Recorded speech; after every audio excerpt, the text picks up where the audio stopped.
narito na naman tayo para sa isang napaka-sweet at nakakakilig na love story nila Kalingap Edu at Ate Viancy. Tulad mo ay aking makilala. Para sa pagpapatuloy ng ating love story, ito na ang pinakahinihintay na long message ni Ate Viancy para sa kanyang mga bisita sa kanyang birthday. Ito pa nga lang ang time na makikita natin si Viancy na matagal magsalita sa harap ng maraming tao. Dahil simulat sa pool noong nakilala natin siya noong nakaraang taon ay alam natin na sobrang mahiyain talaga ang dalagang ito.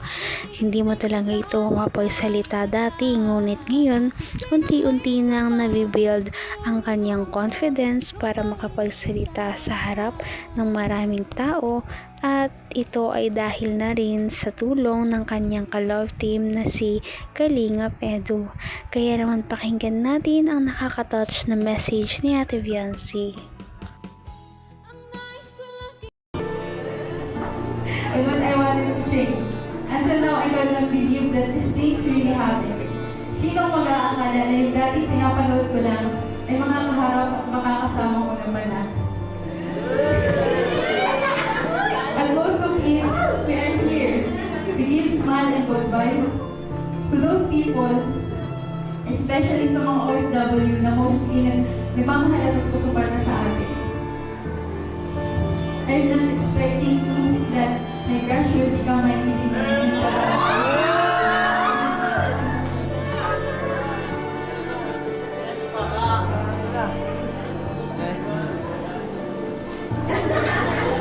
Sana grabe yung tawa mo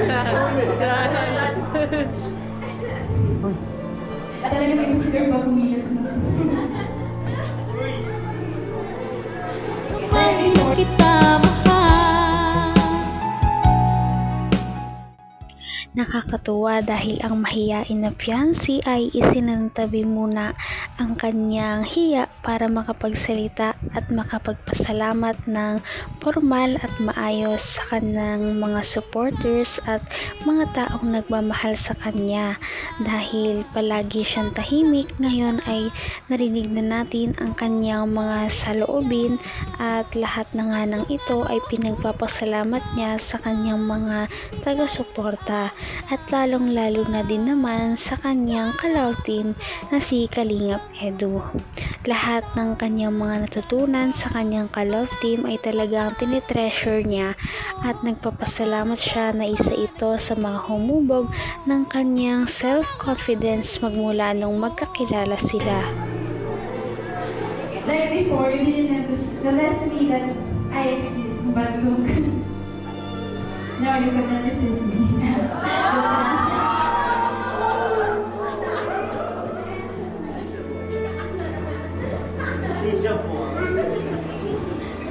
Kidding ko. I'm always safe in our journey as a Kalingap love teams. You're one of those blessings I got. Dahil sa iyo, kapatid mo yarap, binagyo po kami ng blessings na never ko in-expect. Alam ko kung marami nga ang galing niyan sila nakilala niyo doon. Sabihan sila nasa harapan niyo ngayon.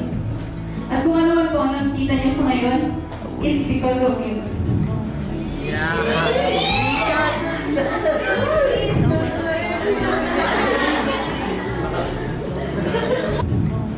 Hindi ko naman akalain na hindi ko rin inaasahan pa.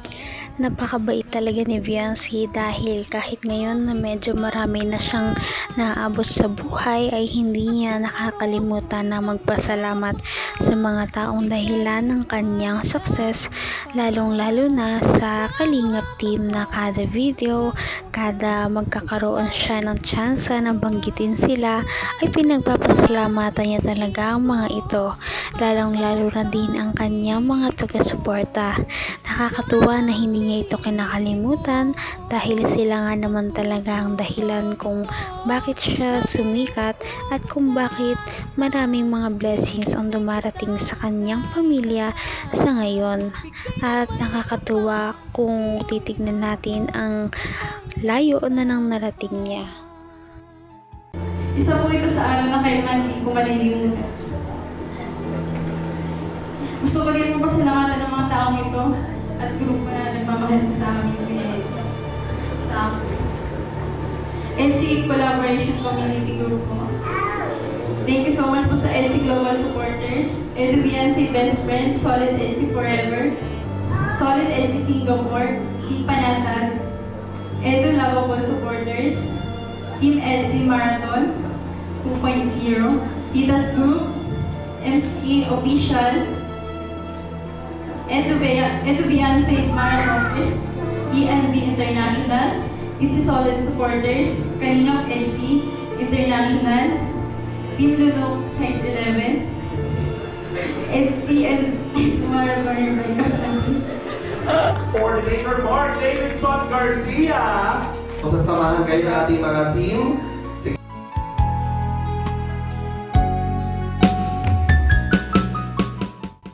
Pagkatapos ng isang mahabang birthday party ni Ate Fiancee ay nagsiuwian na nga ang lahat.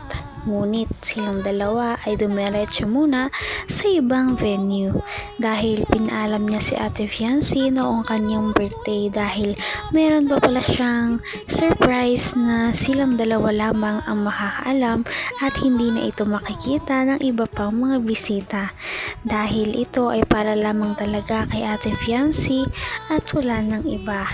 Kaya nakakatuwa ang kaniyang birthday surprise para sa dalaga dahil ito ay sure na hindi makakalimutan ni Ate Fiancee habang siya ay nabubuhay.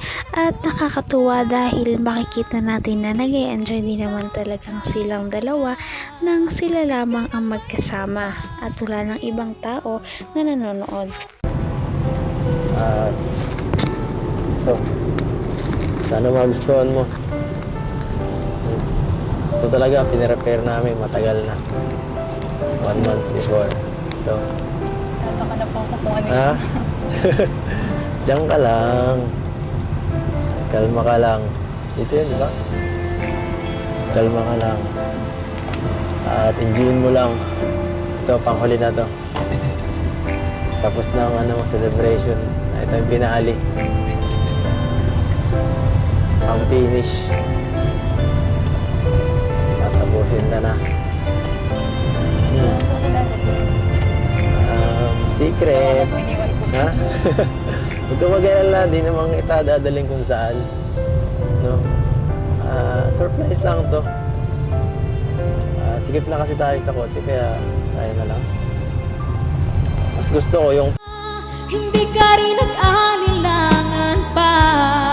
Ikaw at ako'y Sa pupuntahan nilang birthday surprise ay hindi na nga mapakali si Ate Fiancee kung ano ba talaga ang isa-surprise sa kanya ni Kalingap Edu. Kayo rin mga viewers ay hindi na rin makapaghantay kung ano nga ba ang surprise na iyon. Kaya naman, ito ay mapapanood natin sa ating susunod na video. Nandoon ang buong surprise ni Kalingap Edu sa ating birthday girl na talagang nagtrending at inabangan ng lahat dahil sobrang nakakakilig ito. Dahil sa lahat na naka-love team ni Kalingap Edu ay dito niya lang talaga ginawa ang bagay na ito.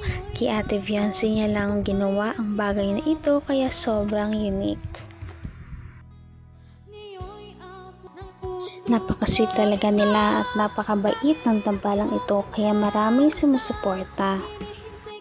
Kaya naman, sana ipatuloy natin silang suportahan at mahalin si Fiancee, si Kalingap Edu at ang Kalingap team. Yun lamang at maraming salamat sa panonood. Abangan natin kung magkakatuluyan ba talaga si Kalingap Edu at Fiancee. Hanggang sa muli. Bye! ngayon'y abot kamay na kita. Mahal